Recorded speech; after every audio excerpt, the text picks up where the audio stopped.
आसिया को हथकड़ियाँ लग जाती हैं। वो तो अपने इख्तिताम को पहुंच जाती है और अब जो होती है राहा, उसकी सारी की सारी जो अज़ीज़ें दी गई हैं उसके मदावा करने का टाइम आ जाता है। तो जो होता है अदील अरमान से कहता है कि अरमान, मैं तुम्हारी शादी राहा से करवाना चाहता हूँ। अरमान तो पहले भी यही उम्मीद लगाए बैठा है कि उसे राहा का रिश्ता मिल जाएगा और राहा से उसकी राय जानने के लिए अदील जो होता है राहा के पास जाता है।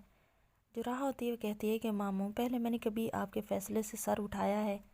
आप लोगों ने ज़रूर की तरफ मेरा फ़ैसला किया तब भी मैं राज़ी थी। आज आप अरमान की तरफ कर रहे हैं तब भी मैं राज़ी हूँ। मुझे कोई मसला नहीं है, मैं सिर्फ़ आपकी खुशी चाहती हूँ।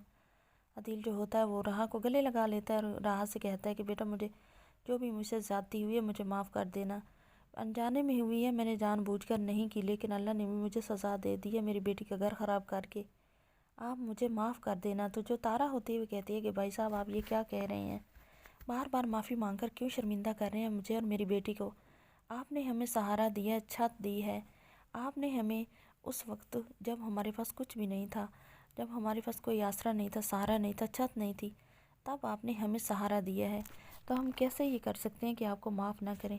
और फिर आपकी तो कोई गलती ही नहीं है। दूसरी तरफ आप देखने वाले हैं कि बतूल अब बहुत ज़्यादा स्ट्रेस में चली जाती है, बहुत ज़्यादा टेंशन लेती है, जिसकी वजह से बतूल की भी तबीयत ख़राब रहने लगती है। अदील जो होता है वो तारा से कहता है कि आप जल्दी करें, अपनी बेटी की शादी की तैयारियां कर लें। मैं आपकी बेटी की शादी अरमान से करवाना चाहता हूँ। जो अरमान होता है और राहा होती है वो तो बहुत ज़्यादा खुश हो जाते हैं, क्योंकि वो तो यही चाहते हैं। अरमान और राहा का निकाह कर देता है अदील। आने वाले एपिसोड में आप देखने वाले हैं कि अदील जो होगा वो बस सिंपल तरीके से ही उन दोनों का निकाह कर देगा। जो होगा अरमान वो तो बहुत ज़्यादा खुश होगा जब उसका निकाह होगा और वो जाएगा, घूंघट उठाएगा राहा का, तो उसे मुबारकबाद देगा। तो राहा भी बहुत ज़्यादा खुश होगी।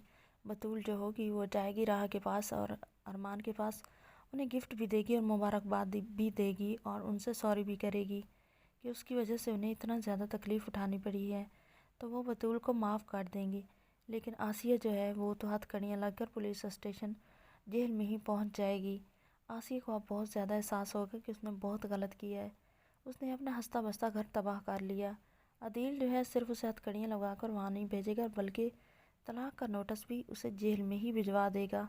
आसिया जैसे तलाक का नोटिस देखेगी तो वो तो ऐसे लूट फूट कर रोएगी और इतना जैसे पागलों की तरह रिएक्ट करेगी। जो पुलिस वाले होंगे वो अदील को बुलाएंगे।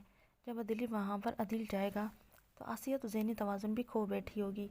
अदील को बहुत ज़्यादा बुरा तो लगेगा, लेकिन अदील खामोश होकर वहाँ से वापस आ जाएगा। इधर अरमान जो है वो राहा को अलग घर लेकर देगा और वो राहा से कहेगा कि तारा आंटी को भी तुम पास रखो।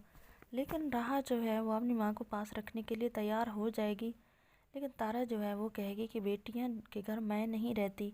इस तरह बेटियों के घर ख़राब हो जाते हैं। तारा जो है वो बिल्कुल भी वहाँ रहने से इनकार कर देगी। इधर अदील कहेगा अरमान से कि अरमान बेटा, तारा मेरे पास ही रहेगी, क्योंकि मेरे पास अब कोई सहारा नहीं है जो मुझे दुख के टाइम कोई तसल्ली दे सके। फिर मेरी तबीयत भी ठीक नहीं है और बतूल जो है वो तो पहले डिप्रेशन में जा चुकी है, तो हमें उसकी ज़रूरत है। तो अरमान कहेगा ठीक है। इस तरह दोनों घर जो है खुशी खुशी रहेंगे। आने वाली एपिसोड में आपको ये सब दिखाया जाएगा। चैनल पर नहीं तो वीडियो को लाइक शेयर, चैनल को सब्सक्राइब कर दें।